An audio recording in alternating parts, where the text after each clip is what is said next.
Hi friends, ఇప్పుడే accident అయింది. ఇక మా వెంకటేశ్వర గారు పర్యవేక్షిస్తున్నారు.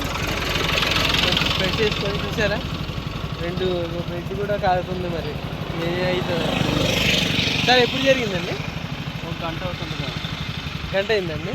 గంట అవ్వదు అనుకుంటున్నాను. ఉన్నారా మనుషులు? పోయారా? ఇద్దరా? చెప్పులు కూడా ఇక్కడే ఉన్నాయండి. మొగాళ్ళ ఆడవాళ్ళండి?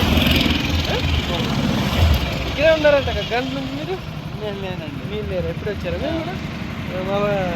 చెప్పండి. సీతారాంపురం రోడ్డు, ఇక్కడ యాక్సిడెంట్ బాగా అవుతాయి. ఇక్కడ ఆధార్ సేవా కేంద్రం అనేది పెట్టడం మూలన అవుతుంది అనుకుంటున్నాను నేనైతే. ఏ మండలం అండి ఇది? దుమ్ముగూడ మండలం. ఓకే, అది సేట్ చేసి ప్రతి ఒక్కరికి పంపించండి తప్పనిసరిగా. ఓకే ఫ్రెండ్స్, చూసారుగా, కొంచెం జాగ్రత్తగా రండి, చూసుకొని రండి. యాక్సిడెంట్లు అవుతున్నాయి, ఎండలు కూడా చాలా ఉన్నాయి. ఓకేనా? Bye bye.